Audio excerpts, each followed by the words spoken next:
I'm Tom. And we are VIMTV Velocities of Music. Today, guys, we are going to review Thursday's new album No Devolucion.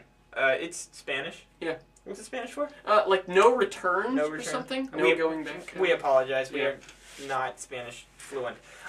So anyways, this is very much Thursday, started off as a, one of those punk bands that kind of post-hardcore, right? But, yeah, and they've now now they've transitioned away from the emo until now it's just more of a prog experimental rock band feel, and really it caught me off guard. The first time I listened to, first of all, this album was produced by Dave Friedman. Is that how you say his last name? Yeah, I think so. The guy who, producer that was made famous by the Flaming Lips. He's been with the Flaming Lips forever, doing all of, their albums in recent memory, and has worked with a lot of other acts too, and Mercury Rev, there's another really big band. MGMT, both the MGMT albums, congratulations, Oracular, Spectacular, and congratulations, both fantastic albums produced by Dave Friedman. So, and he's also been in the last couple Thursday albums, and his work here is really well done. One of my biggest issues with this album, though, is in the production, and it's very minor because I actually really enjoyed this album. I don't know about you, Tom. Yeah.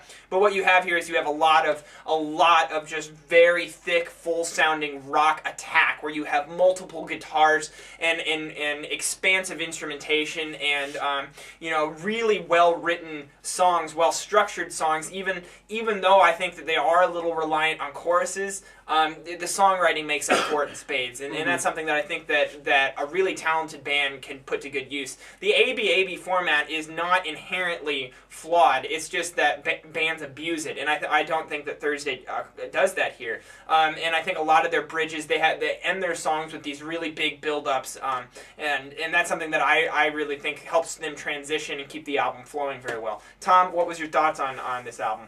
Yeah, I mean, the songwriting, there's not much to say about it other than it's just good. It's just good, solid rock songwriting. I mean, you've got a variety of moods and dynamics. You've got the slow points. You've got the parts where he's just screaming at you. Great hooks. Yeah, very much so.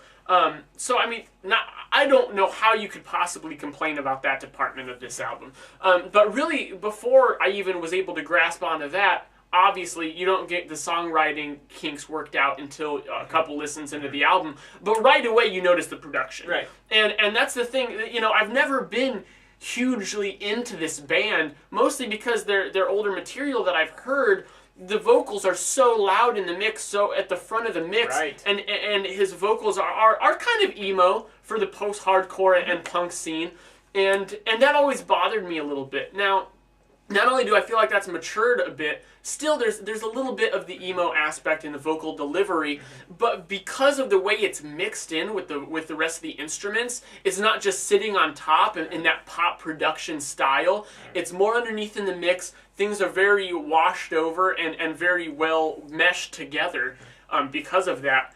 I feel like it just blends with the instrumentals instead of the instrumentals being a foundation for the vocals to sit on top of. And I think that mixing style really works to Thursday's advantage on this album, because not only does it work with the moods of the lyrics and the instrumentals and the dynamics of the album, but it also sets it apart from rock music in our modern world. Right. I mean, not a lot of people are doing it this way, and because the songwriting is good, it makes the production shine. Now, I know there were a couple things you had problems with it that I can understand, but and really it was mostly just the drums. I felt like at some times, and it's not, and like one of my favorite songs, track 9, A Gun in the First Act, has this just giant loud drum cadence going throughout the entire thing, and I love that song. But to me, a lot of times on this album, the drums were just slightly too loud, to the fact that they were blocking out a lot of the guitars and the piano that was backing some of this sound. Now, I agree with you. I love where the vocals are. I just feel like the drums covered up everything just a little tad too much at times. That if I had it my way, I would have scaled it back just a bit. But all in all, I mean, that's really a very minor criticism when you compare all the good things that these guys are doing. One thing that I wanted to compliment Thursday on this album, Tom, is that, this thing's 54 minutes long, and it feels like you're like one of those, like a 42-minute album. I didn't even notice it was that long. Of course. And it's just the way they've structured these songs they start off the album, they have a good variety in there, but the songs are structured the same, so that, like I said before, they kind of build up, and then, so you have this wave effect, so it keeps things interesting. But then they do put in a couple change-ups right in the middle of the album. There's even a slower ballad in there that gives some really nice contrast, and they know how to put,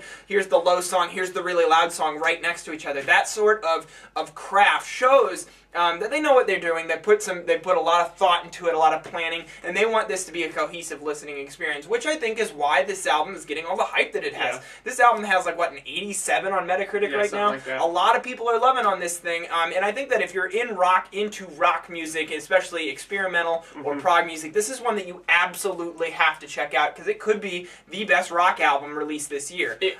Exactly, and that's what's great about this album to me is that it's nothing really too new. It's just they're taking an old rock sound that's been done before and making it fresh. Right. Making it something interesting. Yeah, they bring a lot to it.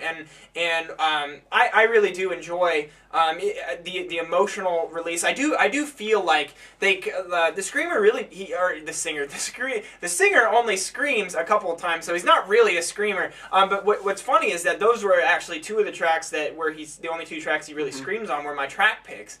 And I felt like I could have used a little bit more intensity coming out of the vocals, a little just to kind of help the authenticity of this album, to make that emotional connection even larger than what it actually is. Something like what Brand New would do to me, But other than that, like I said, I feel like these are really minor criticisms, and what you have here is just a really well laid out album.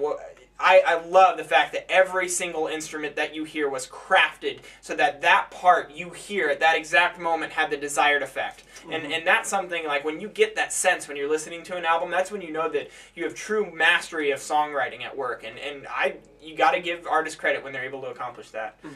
Tom, what are you feeling on this? I'm going 86. 86? I'm going 84. I think 80. That'll average out to 85 for us. And I really do feel like that's an accurate depiction of where this album's at. We want you guys to check this one out. And if you have, leave us a comment at www.velocitiesandmusic.com or youtube.com/velocitiesandmusic. This is where you're probably watching this at. We also have Facebook and Twitter, which we would love for you to follow us on Twitter, like us on Facebook. We're always online talking with people about music, because that's what we do. Also, please check out Ian's blog and written review section, our posting spot at vimtv.tumblr.com. Well, someday we'll get a consolidated site. Someday. But that's it for now. I'm Jake. I'm Tom. And we are VIMTV, moving music critique forward. Darker forest paints with blood in the sun.